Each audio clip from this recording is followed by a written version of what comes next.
อยลิ้วลัดทิวเขาดง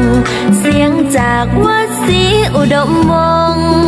ฝากตามคลื่นส่งลอยมามอบสารดีให้ทำคำจุนชีวา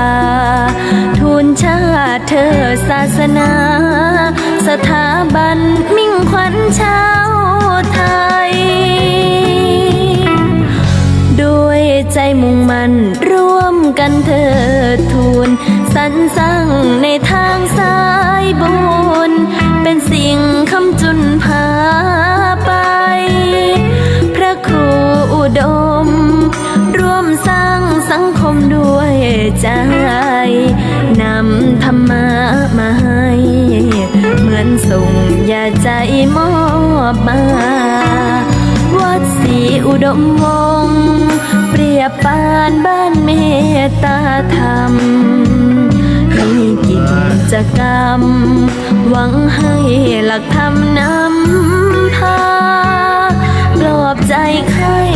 ป่วยด้วยอุ่นให้บุญเป็นยารอยยิ้มเต็มหน้าบุญพาให้ใจงดงามด้วยงานการสื่อให้คือสำคัญบอกถามถึงกันและกันให้เป็นแก้วขวัญคุณค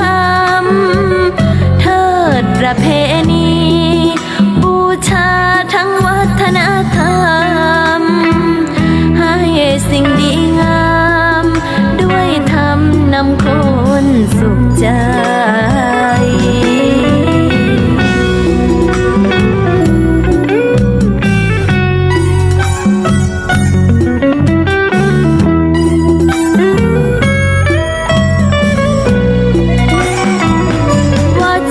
อุดมวงศ์เปรียบปานบ้านเมตตาธรรมมีกิจกรรมหวังให้หลักธรรมนำพาปลอบใจใครป่วยด้วยอุ่นให้บุญเป็นยารอยยิ้มเต็มหน้าบุญพาให้ใจงดงามงานการสื่อให้คือสำคัญบอกถามถึงกันและกันให้เป็นแก้วขวัญคุณคำเทิดประเพณีบูชาทั้งวัฒนธรรมให้สิ่งดีงามด้วยธรรมนำคนสุขใจ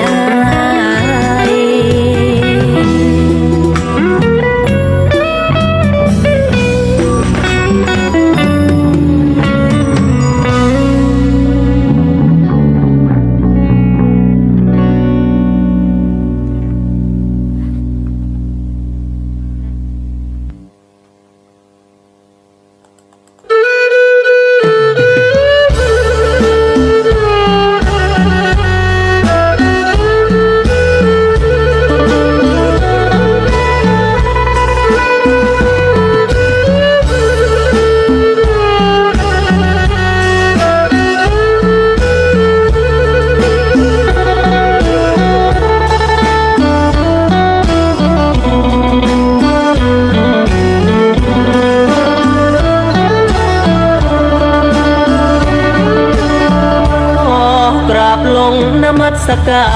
รบนบานกราบพระธาตุนาดูลูกหลานมาพึ่งบุญคุณเจ้าคำเช้าสดใสพุทธมณฑลอีสานกล่าวขานยิ่งใหญ่พาจิตใจคนหลั่งไหลนมัสการนครจำปาสีอดีตมีตำนานบูชากราบกรานสาธุชนทั่วลาพระธาตุสูงเด่นสวยเย็นเป็นสีงดงามสุดที่จะพันรนา ใครได้มาย่นทุกคนเบิกบานดังเทพประธานตระหงานคู่ฟ้าทูบเทียนดอกไม้ไหว้องค์พระปฏิมา เป็นวาสนาที่ได้มาขอพรพึ่งทางธรรมะลบล้างชั่วก่อนยึดคำสั่งสอนมาขอพรยิ่ง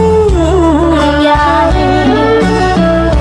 พระบรมธาตุนาดูลเป็นนาบุญอบอุ่นทางใจ ขอ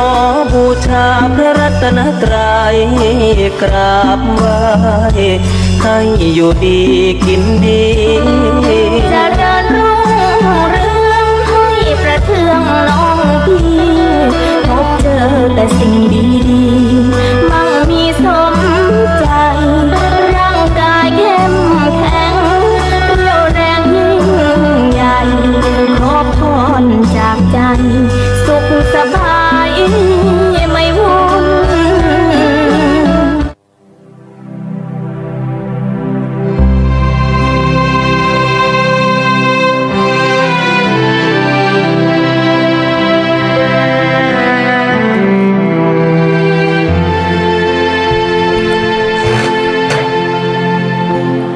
รถพระธรรมล้ำเลิศประเสริฐแน่จะต้องแก้ความสวยทุกอย่างรถที่ใจดวงใจใสสะอ่าง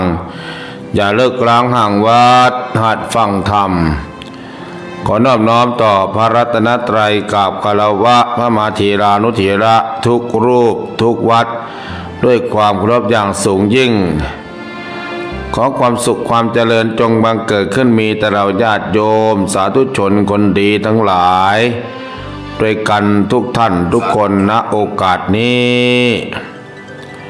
ในค่ำของคืนวันนี้เป็นค่ำของคืนวันอังคารที่13เดือนมกราคมแรม10ค่ำเดือน2ปีมะเสงอยู่พุทธศักราช2569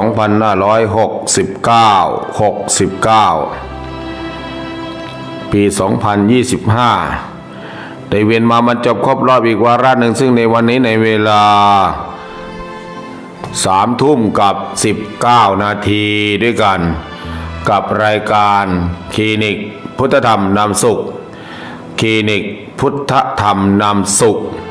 จากทางสถานีวิทยุบริการสาธารณศาสนา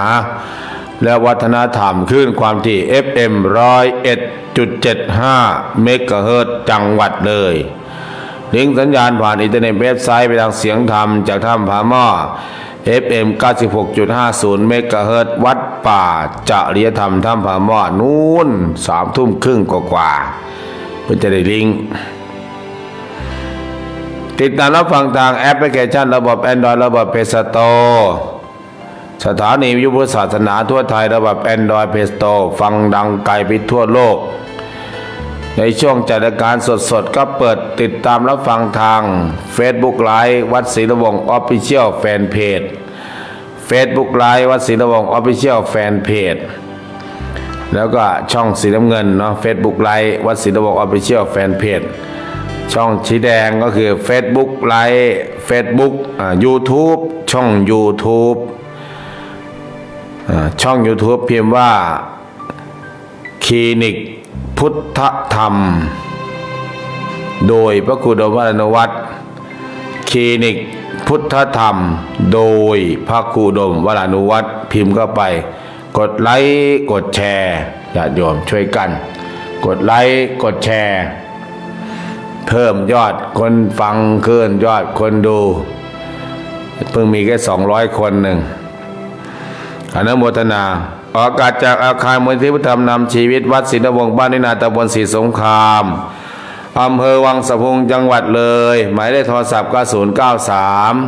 085 1122 093 085 1122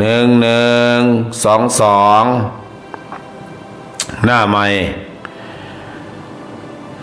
ฮัลโหลพวกข่าวประชาสัมพันธ์ข่าวสารงานราชการข่าวสารงานพระพุทธศาสนา งานปฏิบัติธรรมปริวัติกรรมวัดป่ามุจรินวัดป่ามุจรินบ้านน่าจะเป็นอำเภอเมืองตำบลศรีสองลักษณ์ที่อาจารย์ตะวันเขาเริ่มงานตั้งแต่ที่9 10 11 12 13ถึง18งานปฏิบัติธรรมปริวัติกรรมทราบข่าวว่ามีพระคุณเจ้าประมาณ20รูปเข้าปฏิบัติธรรมอาจารย์กรรมประมาณ13 14 15รูปแล้วก็มีแม่ขาวปฏิบัติธรรมอยู่ที่วัดป่ามุจรินก็โมทนาสาธุอาตมาว่าจะไปชักเช้าวันที่15เนี่ยไปเยี่ยมไปยามไปทางไปข้าวไปหากินข้าวป่า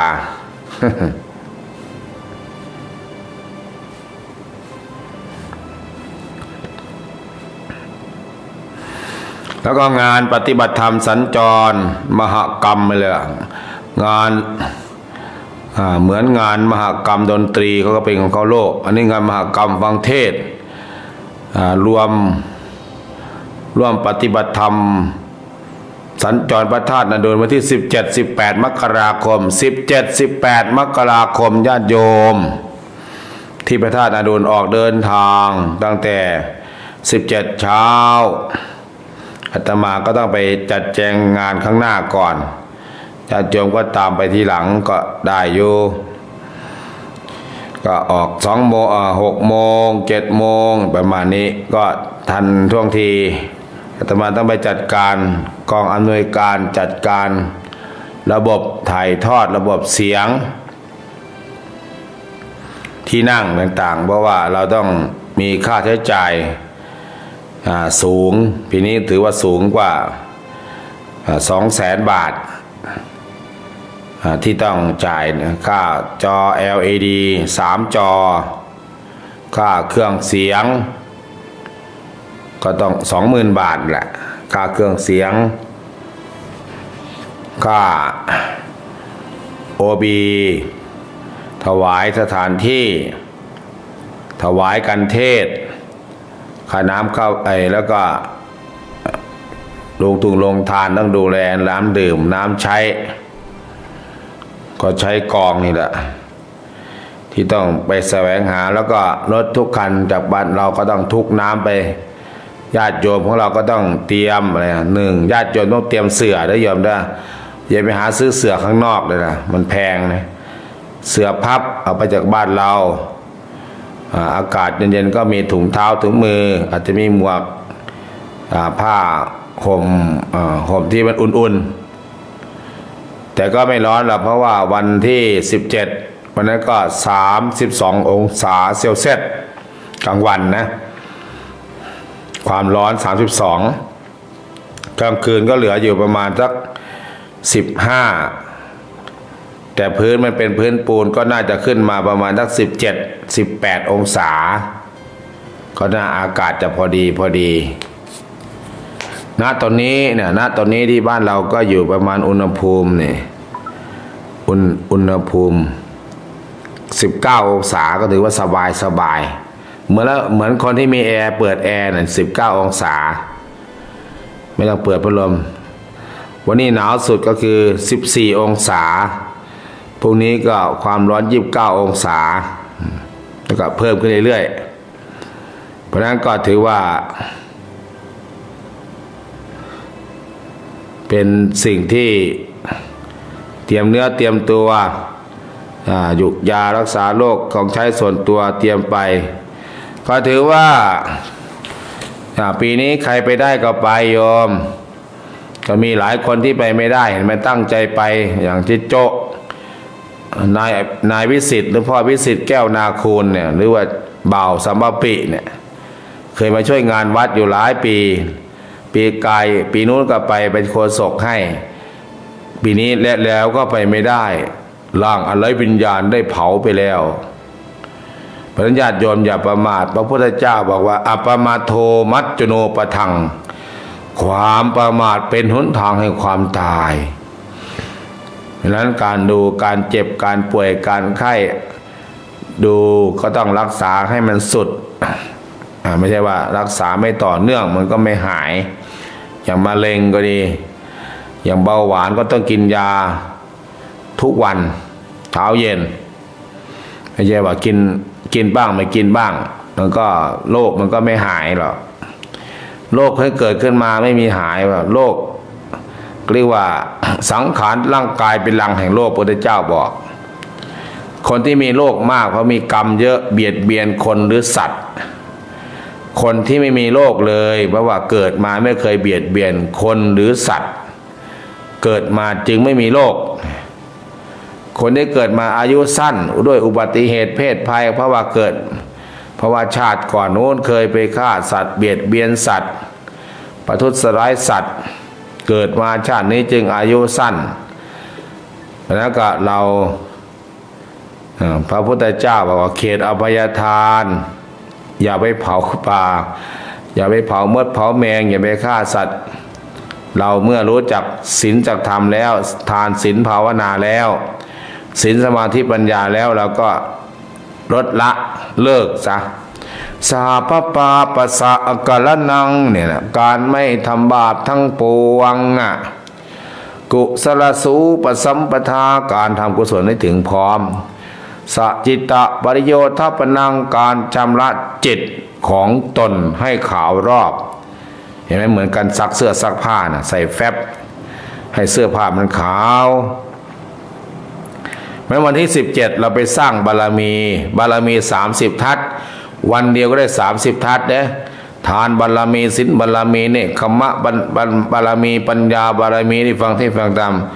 ปัญญาบารมีวิริยะบารมีขันติสัจจะอธิษฐานเมตตาเบิกขาทัสสะบารมีเพราะนั้นก็มีสตังพอคารถคาเรือก็ไปกันนะโยมเด้อไปกันเพิ่มเติมได้คน2คนก็มาเพิ่มเติมเด้อเพิ่มบ้านนาอ้อนี่มีอยู่4คนนะจะเติมไปอีกได้6คนเป็น10คนรถตู้หนึ่ง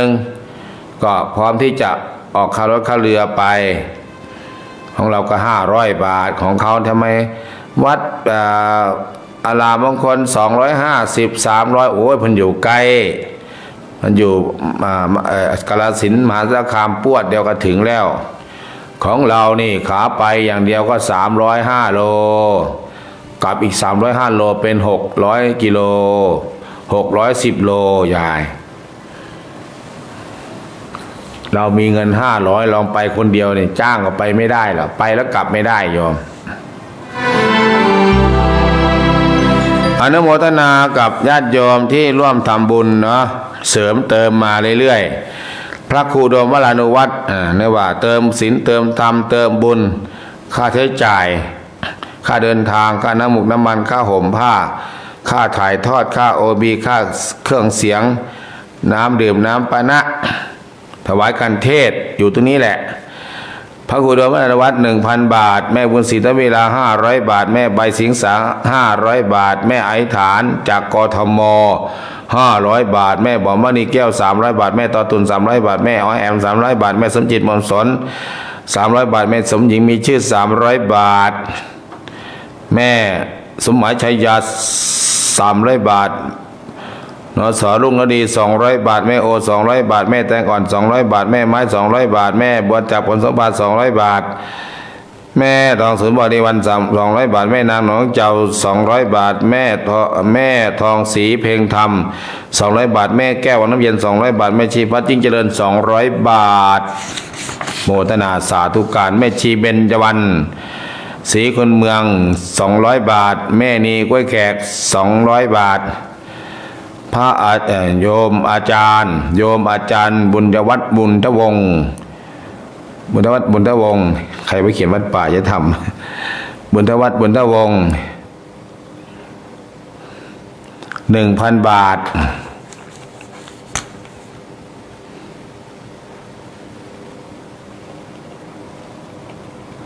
บ้านปากภูโน้นต้องเขียนมันไปเขียนจังหวัดเลยอย่างเดียวอย่าไปเขียนน้องลุงไปเขียนไปเติมเขียนจังหวัดเลย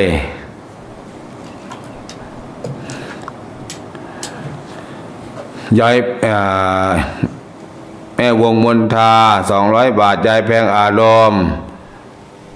300 บาทแม่สมัครราชบัวศรี200 บาทแม่กันสวรรณสน200 บาท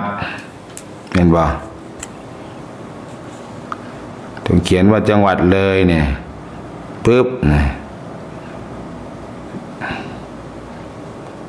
แล้วอ่านเลย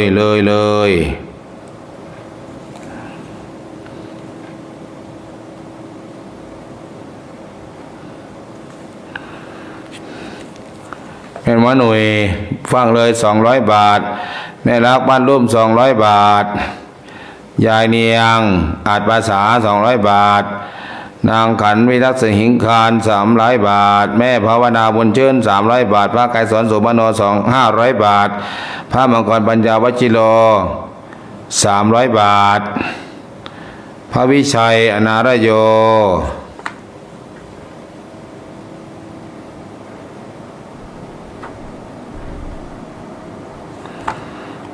พระวิชัยอนารโย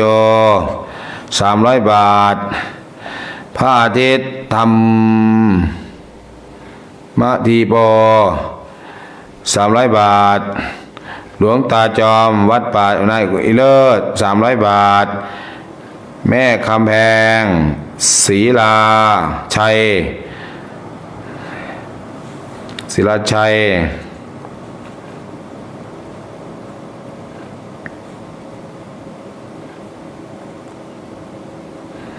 ออกเลย100 บาทแม่ภาพคิริซี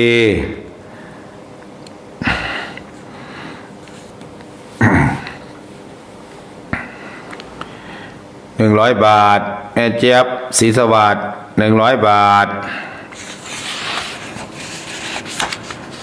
แม่น้องดาวบัวบานบุตร100 บาทแม่ตักสีสร้อย100 บาทแม่อ้อยนาคุณเลิศ100 บาทแม่ทองคำทวิลา200 บาทแม่นินพักมี300 บาทแม่ประนอมปัดชุม300 บาทคุณยายบุญจันทร์โอนแก้ว 1,000 บาท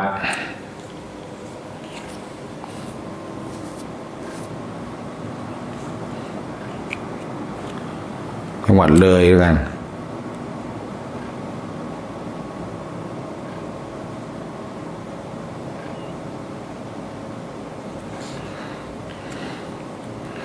100 บาท1,000 บาทน้องทอฝันพร้อมครอบค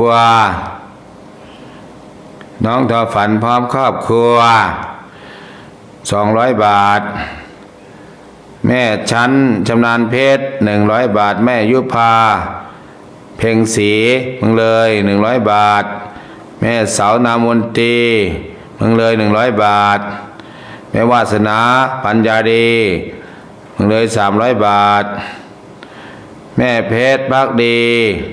200 บาทแม่สว่างตัวนิมนต์200 บาทแม่สุดท้าย200 บาท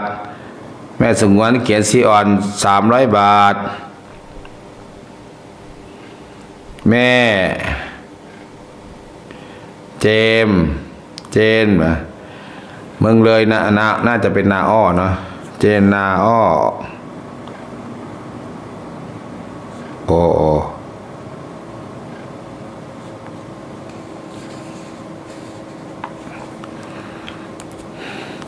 300 บาท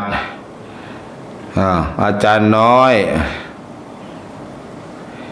วัดป่าผาเจริญ 1,300 บาทนสอับพิรดี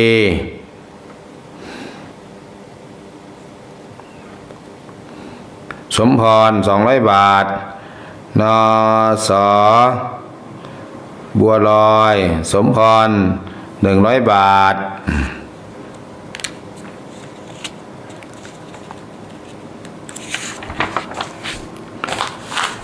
แม่ประภาวันเมืองเลย100 บาทแม่สิงโตเมืองเลย300 บาท แม่สมหญิงแม่ครูหญิงดวงศรีเมืองเลย300 บาท พระบรัตนรงฤทธิ์อุปรกิโต500 บาท แม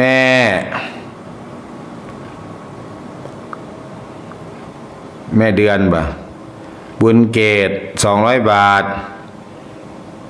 แม่แววสง่าลี100 บาท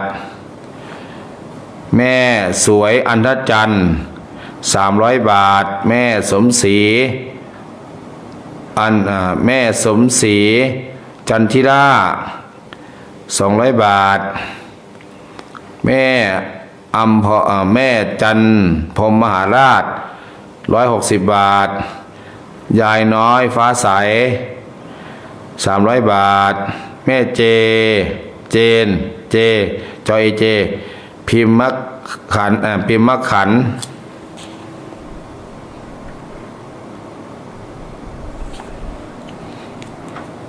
เลย300 บาท แม่น้องพ่อน้องแตงโม200 บาท แม่เมืองศรีนวลสูง300 บาท แม่ชีนงรักราชวงศ์100 บาท แม่ชีน้อยอยุธยาดีอุย100 บาท แม่โอ200 บาท อันนี้แม่อะไรอ่ะก็แม่ก๊อฟป่ะบางจันป่ะแม่ก๊อฟบางจัน100 บาท แม่จีรพันธ์ดอกคำเมืองเลย200 บาทมึงอยู่แม่อุไรวันน้ำวง100 บาท แล้วก็ทำค่าน้ำค่าไฟทำโรงอีก200 บาท แม่อะไรวะแม่สำอางวะสำองค์แก้ววัฒนะ 1,000 บาทแม่อะไรวะสำอะไรนะอ่างสระอ่างสระอางองูสลาอาจจะองค์เนาะ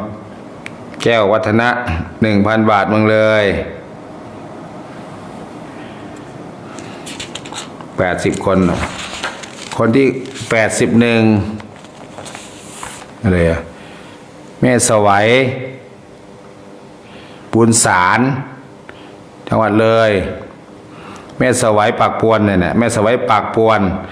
200 บาทโมทนาสาธุการเอาใครจะเพิ่มเติมเด้อจากนี้ไปเนี่ยขอสัก100 คนเนี่ย1 2 3 4 5 6 7 8 9 10 11 12 13 14 15 16 17 18 19อีก19 คนเนี่ย100 คนคนละ100 บาทก็ 10,000 บาทคนละ200 บาทเฉลี่ยไปก็ 20,000 บาทก็จะเป็นมะขามหวานนี่เราก็ซื้อมะขามหวานเอาเงินวัดไปซื้อมะขามหวานก่อน 26,000 กว่าบาทได้โยมเอาไปแจกจ่ายยายปันพี่น้องญาติโยมเปิดหน้าไม้ญาติโยมเปิดหน้าไม้แล้วมีใครฟังบ้างแล้วมีใครฟังหรือเปล่า YouTube มีคนฟังอยู่8 คนแชร์4 คน Facebook ไลฟ์สาธารณะมีคนเข้ามาในนั้นมีรูปภาพ2 คนแต่มีใครอ่ะพระธาตุนาดูมีป่ะเจ้าที่เจิญธรรม นมัสการพระคุณเจ้าเจ้าค่ะแม่สุดท้ายฟังอยู่เจ้าค่ะ เจิญพรบุญรักษาเนี่ยอย่าเพิ่งหลับเด้อระยองอย่าเพิ่งหลับอากาศหน้าหนาวก็นอนแซบอยู่หรอก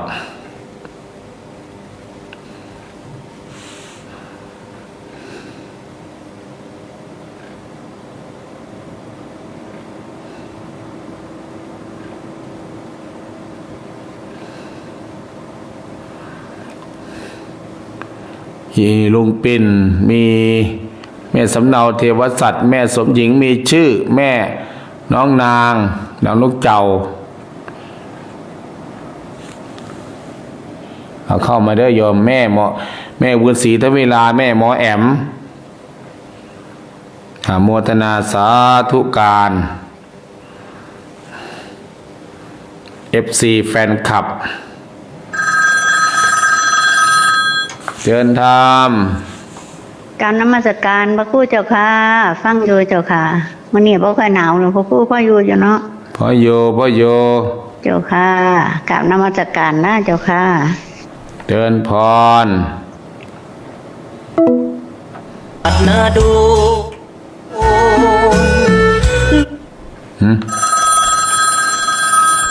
เดินพร กราบนมัสการคุณเจ้าเจ้าค่ะแม่น้องนางเจ้าค่ะอาจารย์แม่คำพาแกมาหาเมื่อแรงเมื่อตอนเย็นเจ้าค่ะอาจารย์แกจะไป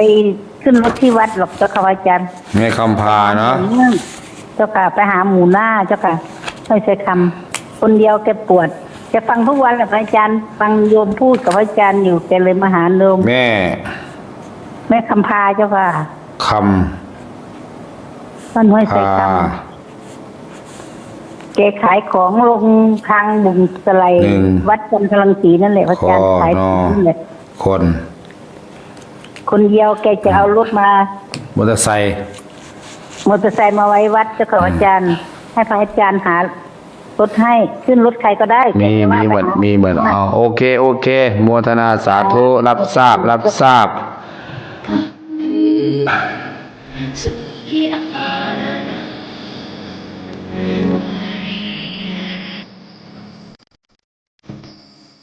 เอาสายต่อไปแล้วสายต่อไปเรียกกันลุกปลุกกันเตือนอย่างคนที่ไปไม่ได้อย่างแม่สว่างแม่หลอดแม่อะไรแม่เอ็นหรือแม่อิดแม่อะไรเนี่ยหมดสภาพแล้วสังขารร่างกายเป็นลังใครที่ไปได้ก็ไฟฟ้าไปเดินทางครับนมัสการเจ้าค่ะอย่างนี้ฟังอยู่เจ้าค่ะอย่างนี้ไม่ใส่บาตรหรือยังไอ้วัดนั่นน่ะยังก็เจ้าค่ะไปใส่บาตรวัดไอ้นั่นนี่ยังวัดป่าอะไรนะป่ามุจลินนะอันเพิ่นบ่ได้บอกให้ไปหลวงพ่อจะเว้าอยู่วันนั้นเห็นหลวงพ่อไปอยู่ไหมแล้วเจ้าอาวาสยังบ่ได้ไปดูว่าเอาเงินให้ถึงซึ้ง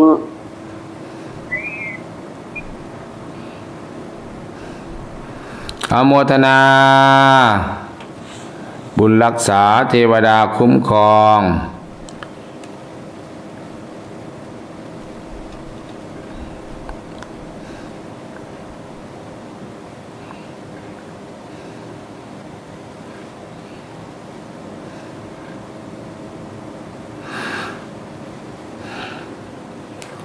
สายต่อไปเชิญธรรมกับนมัสการเจ้าค่ะอาจารย์แม่สว่างฟังอยู่เจ้าค่ะบ่เบิดเทพอาจารย์หมดติดเตียงเชียไปอยู่ไปไหนล่ะพระท่านโดนแล้วบอกใครเอาไปยังไม่ได้ลงชื่อลงเสียงเลยลุงแม่อันลุงคนหลงอยู่พระอาจารย์ค่อยไม่รู้จักแล้วค่อยก็ไม่รู้จักแล้วไม่มีรถไปแล้วล่ะ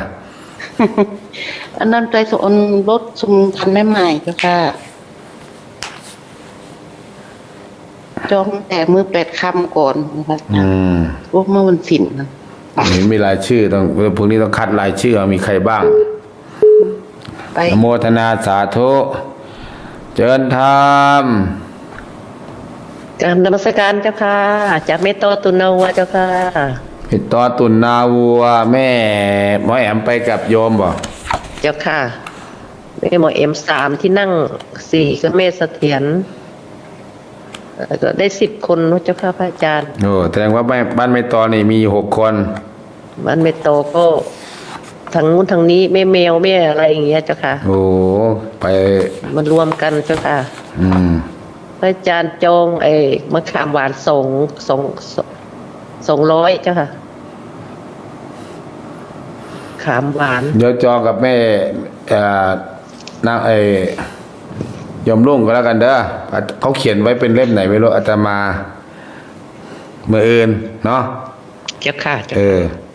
อาตมาในจองทำบุญอย่างเดียว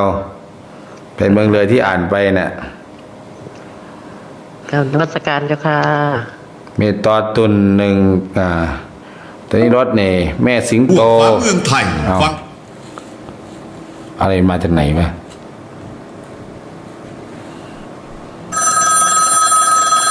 เดินทาง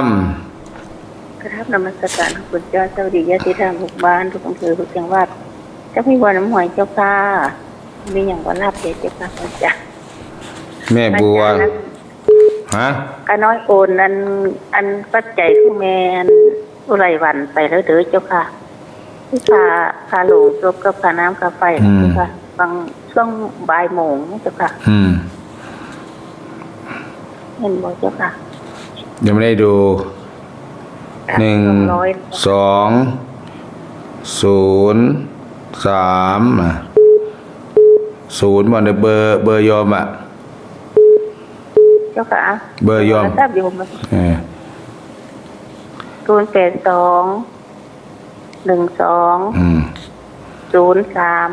082เจ้าค่ะ อยู่ไก่มาตูดมาเนี่ยบวยแมนตูดพระแมนว่ะ แม่สมหญิงโทรหายัง อันโทร5แล้วเจ้าค่ะเติมกำลังไม่ได้เอาเบอร์คนไว้เนี่ย แม่เพชรเด้อแม่เพชรจะไปกับไปไม่ต่อเด้อแม่บัวเด้อหนึ่งกันโมทนาเด้อจะรับสายนี้ก่อนเชิญทำ ค่ะนมัสการพระเจ้าค่ะ แม่ดูพิษไปหรือเปล่าเนี่ย ไปอยู่เจ้าค่ะไข่เศร้าพอดีเจ้าค่ะ มันเป็นไข้เคยอะไรบ่อยนะ ไข้หวัด อ่อนแอนั่นน่ะ จะไปอยู่เจ้าค่ะไป2 คนค่ะ บ้านโนนงามกับบ้านหนองขาม บอกไม่แพ้เขาจะไปกินข้าวไปกี่ข้าวอยู่เจ้าค่ะ แต่ว่าโยมก็จะไปรถนั่นแหละเจ้าค่ะแล้วก็ไปทำช่วยเขาเอา แม่แพรวไปรถอะไร จะไปทำข้าวเกี๊ยค่ะ แม่แพรวไปเองเหรอ ไปวัดธาตุนั่นแหละเจ้าค่ะอย่าโยมขอโมทนาบุญด้วย300 บาทพุทธธรรมสงฆ์เจ้าค่ะ ไปประทาดป่ะ เจ้าค่ะ ไปเขียนก่อน แม่อะไรลูก แม่หนูพิษค่ะ พุทธธรรมสงฆ์ แม่หนู หนูพิษเจ้าค่ะ ต้องหนูก่อนใช่ป่ะ หอนอสระอูหนูพิษก็พอพานค่ะ พอพานสระอิสอสลา อุสลา เจ้าค่ะ แล้วอีก จังหวัดเลยเนาะเขาเขียนจังหวัดเลยแบบนามสกุลน่ะ ได้เลยค่ะแม่ชมพูวิเศษก็เอาเลย แม่เขาเขียนจังหวัด คณะเลยเหรอเจ้าค่ะ ไม่เวลาจังไปอ่านที่นู่นเขาใช้จังหวัดเลย เจ้าค่ะ จังหวัดหนองบัวลำพู จังหวัดกาฬสินธุ์ เจ้าค่ะง่ายดีเจ้าค่ะ แม่นุพิษภูพิเศษจังหวัดเลย แม่นุพุทธจังหวัดเลย300 บาทมันอ่านเนี่ยโอ้กระตุ้นตัว ค่ะเจ้าค่ะเพิ่งจะฟังได้เจ้าค่ะกรารนมัสการลา 2 คนมีแม่อะไรบ้างอ่ะ ค่ะ แม่หนูพิษกับแม่อะไรสำเนียง แม่สำเนียงค่ะ แม่สำเนียงภูดวงดาษ โอ้จะเขียนไว้ก่อน โอ้แม่สำเนียง เลยเหมือนกันล่ะค่ะ ให้พูดถึงใบมีใบที่ไป เดี๋ยวเขียนไว้ก่อน แม่หนูพิษ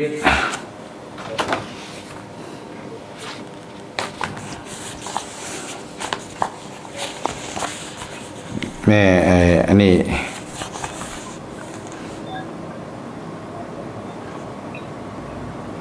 แม่หนูพิษอาตมาเขียนว่าแม่หนูพิษ2 คนเด้อ เจ้าค่ะ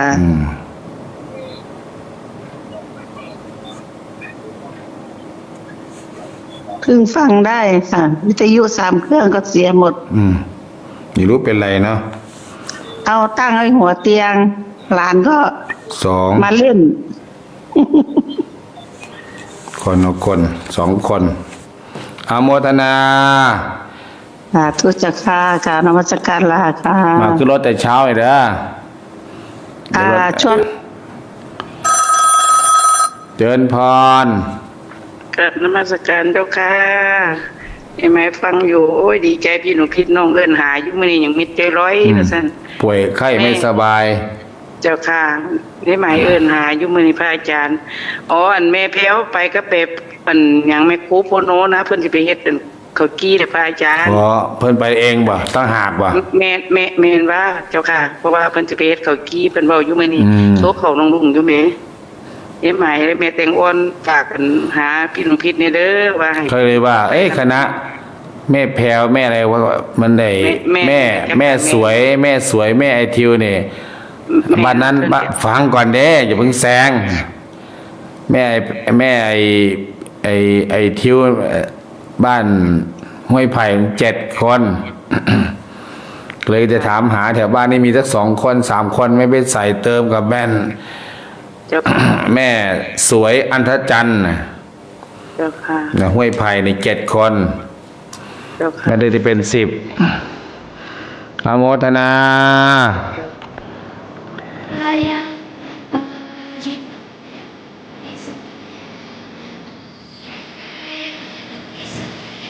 โทรหายายเดี๋ยวโทรไม่ติด แม่ขัน แม่ต๋อมเทพาขันวะนะแม่ต๋อมเทพาขัน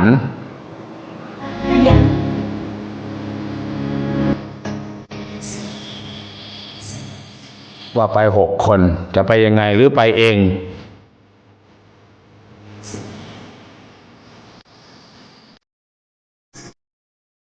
สมัยก่อนในแม่ครูไพวันโพโนกับแม่น้องแพรวกับคนที่ไปเกาหลีใต้เนี่ยเขาขับรถไปทำโรงทานสมัยก่อนโอ้ปึ๊บปั๊ม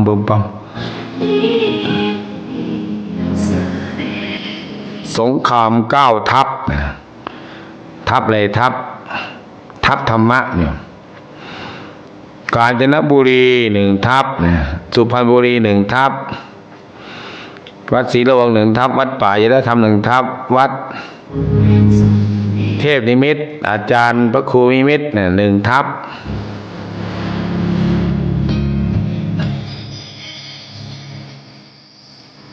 พ่อใหญ่วัง3 หมออุดร1 ทัพเนี่ยกาฬสินธุ์มหาสารคามอย่างละทัพเด้อสุรินทร์ศรีสะเกษโอ้อนุโมทนาสาธุการทางอาจารย์จรัญเหมือนกับไปธุดงค์กลับมาจากกาญจนบุรีมาทางเข้าสู่ยกฉัตรพระครูศรีธีราพรก็ไปทางโน้นโยมถามมันว่าไปทางไหนน้องบอกไปธุดงค์วันที่17เขาเริ่มพิธีวันที่18ยกฉัตรเนี่ยตรงกันไม่เป็นไรไม่ต้องคิดต่อเพราะว่าพระสงฆ์ในประเทศไทยมีเป็นแสนรูปชาวพุทธก็มีหลายล้านคนก็จุดนั้นมั่งจุดนี้มั่งเรียกว่าสงคราม9 ทัพธรรมะไง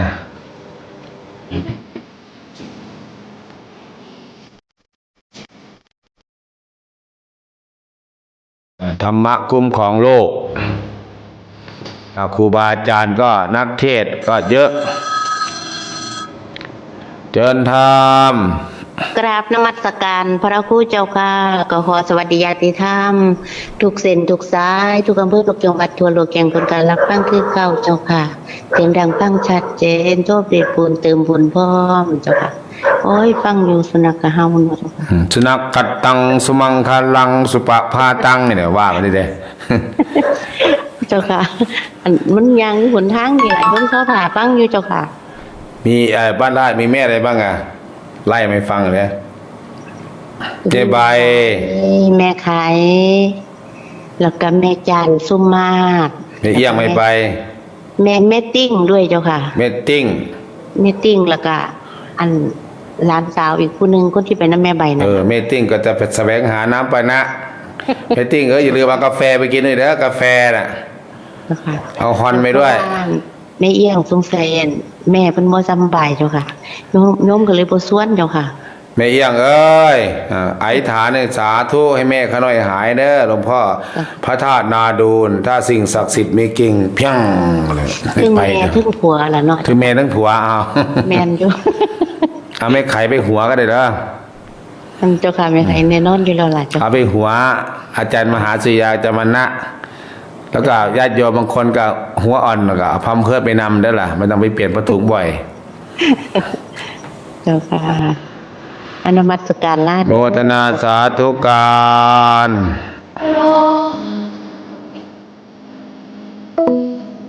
ศรีอุดมวงศ์ ครับ บัญชีธนาคารกรุงเทพเลขที่บัญชี อะไรอะ 416068 ทำไมมันสปอร์ตเป็นลั่นเลยล่ะ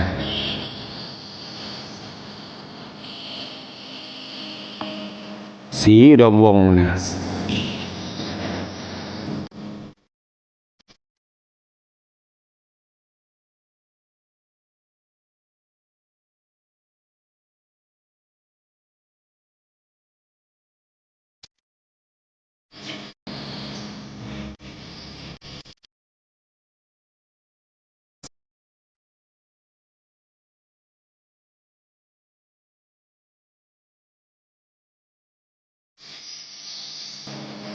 นาดู อ้าว กมลทนอีสันเพื่อถวายเป็นพระราชกุศลแด่พระนางเจ้าสิริกิติ์พระบรมราชินีนาถพระบรมราชชนนีพันปีหลวงและร่วมไว้อาลัย มันวางแล้วว่าเสียง กล่าวในวันที่ 17 และ 18 มกราคมพุทธศักราช 2569 จัดโดยทีมงานธรรมอากาลิโกในงานร่วมปฏิบัติธรรมและฟังเทศน์ฟังธรรมจาก อนุโมทนาสาธุการ แม่หมอแอม หลับหรือยังเนี่ย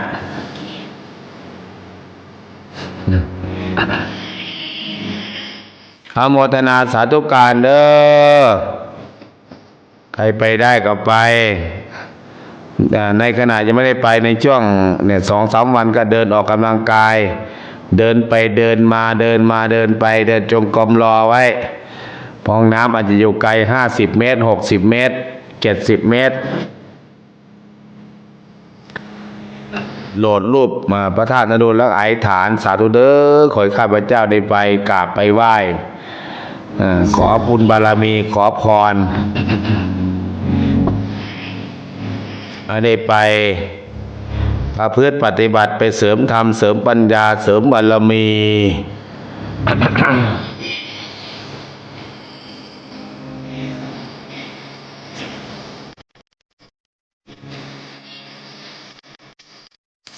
เดี๋ยวพรุ่งนี้คน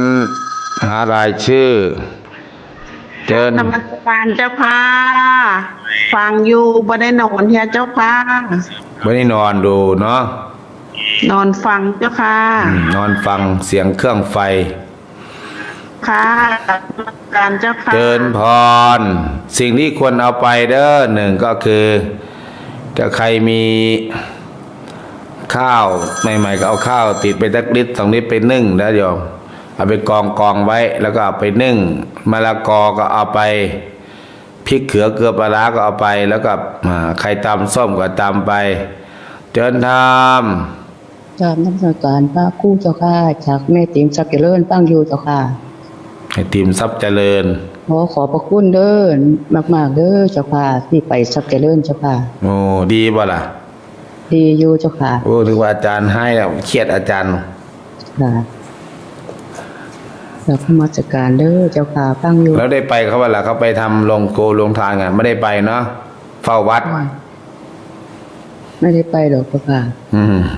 ขนาดแค่นั้นยังไปไม่ได้เลยห่วงหลานสาว ทำงานสาวดอก อืม มันไม่มีคนเนี่ยเจ้าค่ะมันมี2 คนหนึ่ง ถ้าจะเป็นไปได้ก็เอาหลานสาวไปนำใช่ป่ะปิดยางหลานสาวไปนำถึงจะไปได้เอามีสวนยางกี่ไร่ล่ะยายติ๋มอ่ะ 10 ไร่เหรอเจ้าค่ะ 10 ไร่ก็หลายร้อยต้นน่ะแล้วไปกรีดยางไปกรีดคนเดียวป่ะ ไม่ก็เป็นเพื่อนไปจีด ใครเป็นเพื่อนล่ะ เพื่อนหลานสาวเหรอเจ้าค่ะ ไปกรีดนำกันเนาะเอา จ้ะ ช่วยกัน ดูแลวัดใส่บาตรเด้อ เจ้าค่ะ เดี๋ยวกลับจากนาดูนก็จะไปทำยามวางแผนเรื่องอย่างแล้ว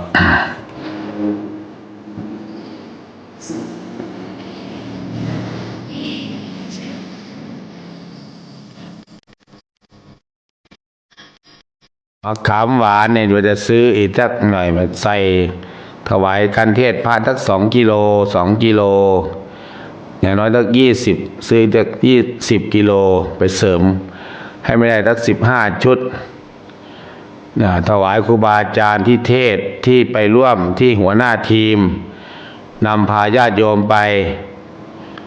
อาจารย์สุพจน์เลยบอกบ้านหนองแวงบันแวงไม่ไกลก็พากันไป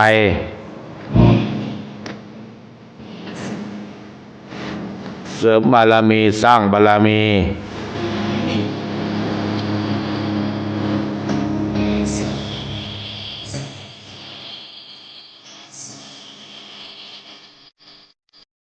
อนุโมทนาสาธุการให้กับญาติโยมเนาะเวลาหมดเวลาถ้าตี 5ทันก็จะเข้ารายการตี 5ทันก็เข้ารายการไม่ทันก็ผ่านไป ตอนเช้าถ้าอยู่ก็จะเข้าช่วง3 โมงเด้อ3 โมงถึง4 โมงเปิดฟังนะโยมเด้อ3 โมงถึง4 โมงก็ช่วงนี้ก็พิเศษหน่อยโยมมีอะไรก็กิ้งกลางตอนนี้โยมร่วมทำบุญก็ได้มีอะไรกี่คนล่ะ82 คนโมทนาสาธุการเท่ากับคนละ200ก็จะได้ 20,000เป็นสบุกเสบียงเริ่มต้นนำทางไปธรรมะคืออาตมาถือว่าเป็นแนวหน้าทหารพุทธเสนาแนวหน้าในกรรมการเผยแผ่ธรรมะตอนนี้ก็ติดต่อประสานงานทางเครื่องเสียงอาจารย์สมชายอาจารย์ต้นโยมต้นโอบีไปได้เช้าโต๊ะโรงทานจากพระธาตุนูนแล้วก็ประสานงานกับพวกกู้ภัยพระธาตุนาดูนแล้วก็ผู้จัดการพระธาตุนาดูนเปิดห้องประชุมให้ได้พักได้อาบน้ำสงน้ำได้มีแล้วก็คิดว่าหลับตานึกปีนี้โยมน่าจะเยอะกว่าทุกปีด้วยเราได้กิจกรรม6 โมงถึงนั่นเวลา5 โมงครึ่งกว่า5 โมง 40ก็จะมีการห่มผ้าพระธาตุนาดูน6 โมงตรงก็จะยืนตรงร้องเพลงชาติไทยสรรเสริญพระบารมียืนไว้อะไรให้กับทหารผู้กล้า40 กว่านายถ้าว่า ยืนความเคารพถวายความจงรักภักดีต่อสมเด็จพระราชินีพันปีหลวงนั่งแล้วก็กราบลง แล้วก็ค่อยจะเปิดจุดธูปเทียนบูชาพระไตรหรือจุดธูปเทียนก่อนไหว้พระสวดมนต์สวดพระปริตรเพื่อเป็นสิริมงคลแล้วก็ฟังเทศเปิดงานยาวถึงสว่างสลับทับเปลี่ยนกันไปถ้าอาจารย์พระครูโสภิต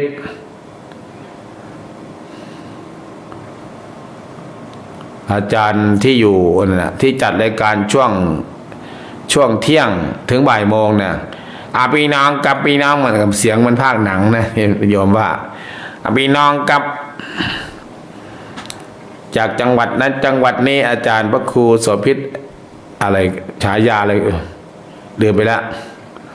เดี๋ยวต้องขอใหม่ ว่าอาจารย์จำผมกินยาเบาหวานหลายจำชื่อใครก็ต้องขออภัยชื่อเล่นได้อยู่ถ้าชื่อจริงนี่อย่างอาจารย์ต้นเนี่ยที่ชื่อจริงก็อ่านผิดนะสลายุทธนะพระลูกวัดธรรมจักรวัดอู่ทองนะหลายอาจารย์พระครูจริยะสารธรรม ก็ได้รถบัสเต็มละ1 คัน เห็นโยมบ้านในบ้านม่วงบ้านนาดินดำใครจะไปนาดินดำเด้อเห็นว่ามี4-5 คนโยมรถไงรถใครมีรถตู้ก็พาญาติโยมไปหาคนไปตัวไม่ต้องให้อาจารย์หารถนักเรียนน่ะพากันไปปฏิบัติธรรม ขากลับก็แวะบางน้ำเย็นก็ได้ไปดูเสาใหญ่อนุโมทนาสาธุการให้กับญาติโยมที่ติดตามรับฟังทุกท่านทุกคนนะพลังเงียบพลังส่งเสริมส่งท้ายปีเก่าปีใหม่นี้ขอให้ญาติโยมมีสุขภาพร่างกายแข็งแรงที่เจ็บที่ป่วยก็หายที่ไหนก็รักเงินไหลมาเทมาเงินไม่ขาดเป๋า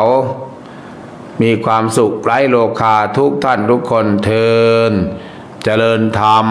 เจริญพร โอหิโน